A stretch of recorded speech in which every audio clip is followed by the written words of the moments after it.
Delimitation को लेकर इस समय बड़ी खबर सामने आ रही है और जिस तरह से लगातार इंतजार किया जा रहा था कि डिलिमिटेशन का प्रोसेस किस तरीके से कंप्लीट किया जाएगा। 90 सीटें थी जिस पर बातचीत होनी थी और जिसको फ्रेम करने के लिए दिल्ली में 5 मेंबर ऑफ पार्लियामेंट्स को भी बुलाया गया था और आज वो दिल्ली में पहुंचे। उसके बाद वहां पर ये बातचीत का सिलसिला जो है वो चला, जिसके बाद डिलिमिटेशन टीम जब जम्मू पहुंची थी, जम्मू कश्मीर का उन्होंने दौरा किया था और उसके बाद डिलिमिटेशन टीम यहां से चली गई। उसके बाद आज इस पर बातचीत होने वाली थी। आज इस पर पूरी जो है वो बातचीत हुई है, जिसमें मैं आपको बता दूं कि जम्मू कश्मीर में राजनीतिक बड़े बदलाव देखने को मिल सकते हैं आने वाले समय में। और अब यह भी कहकर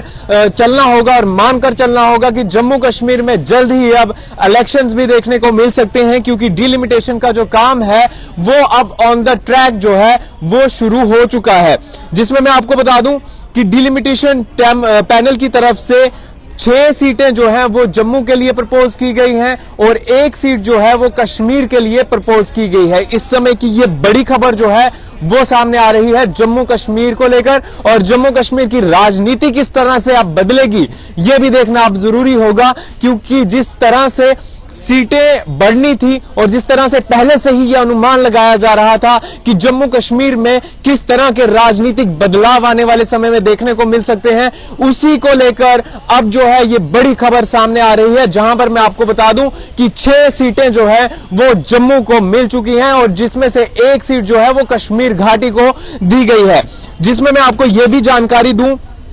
कि 9 सीटें, इन टोटल 90 सीटों में से जो 9 सीटें हैं वो एसटी के लिए प्रपोज की गई हैं और 7 सीटें जो है वो एससी के लिए प्रपोज की गई हैं। और इसी के साथ साथ ये भी कहा गया है कि 31 दिसंबर तक का समय है। अगर किसी को भी इसमें ऐसा लग रहा है कि किसी प्रकार की कोई दिक्कत है या फिर किसी को ऐसा लग रहा है कि किसी प्रकार का भी भेदभाव हुआ है, तो इसको लेकर 31 दिसंबर तक आप अपने सजेशंस जो हैं वो सबमिट कर सकते हैं। सरकार का पैनल जो है वो 31 दिसंबर तक खुला रहेगा और जिसमें आप अपने सजेशंस रख सकते हैं। लेकिन बड़ी खबर यह है कि 7 सीटें बढ़ाई गई हैं, जिसमें 1 सीट जो है वो कश्मीर घाटी को दी गई है और जिसमें से 6 सीटें जो हैं वो जम्मू रीजन को दी गई हैं। और जम्मू के साथ जिस तरह से लगातार ये कहा जाता था कि भेदभाव होता है, जम्मू को सौतेली मां की नजरों से देखा जाता है, वो कहीं ना कहीं अब नहीं होगा। और जम्मू में जिस तरह से सीटें बढ़ाई गई हैं,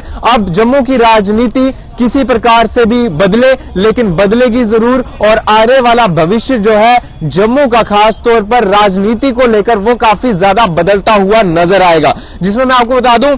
कि जम्मू की जो सीटें थी, पहले थी 37, अब 43 हो चुकी हैं और 46 जो है वो कश्मीर की थी और अब 47 हो चुकी हैं। जिसमें मैं आपको बता दूं कि 5 एमपी कौन कौन थे। जुगल किशोर शर्मा मौजूद थे, एमओएस डॉक्टर जतिंदर सिंह थे, हुसैन मसूदी एनसी से थे, डॉक्टर फारूक अब्दुल्ला एनसी से, मोहम्मद अकबर लोन एनसी से थे। और ये सब 5 के 5 जो एमपीज हैं ये दिल्ली पहुंचे, दिल्ली में इन्होंने शिरकत की और इसके साथ साथ अब जो है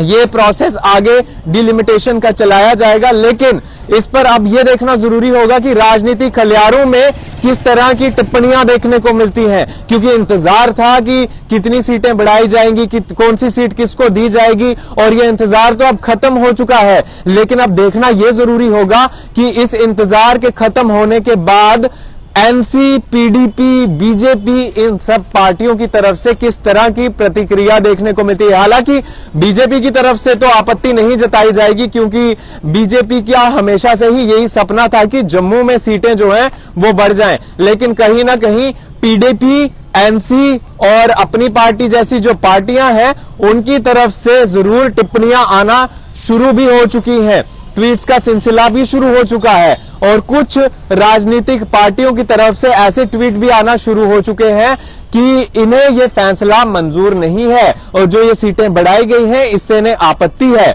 लेकिन अब इंतजार थोड़ा और करना होगा कि आने वाले समय में किस तरह से ये सीटें जो है बढ़ाई जाती हैं और लोग जो हैं इस पर किस तरह की प्रतिक्रिया देते हैं, खास तौर पर राजनीतिक दल, क्योंकि आम जनता की राय जानने से पहले इस समय राजनीतिक दलों का क्या कहना होगा ये जानना जरूरी होगा, क्योंकि राजनीतिक दल जो हैं, जो कि खास तौर पर मजबूती जिनकी कश्मीर घाटी में है, जो कश्मीर घाटी में ज्यादा सक्रिय है और जिनका दबदबा कश्मीर घाटी में सबसे ज्यादा है, उनकी किस तरह की प्रतिक्रिया देखने को मिलती है यह जानना बहुत जरूरी होगा। क्योंकि जम्मू के लोग कहीं ना कहीं इस फैसले से खुश ही नजर होंगे, क्योंकि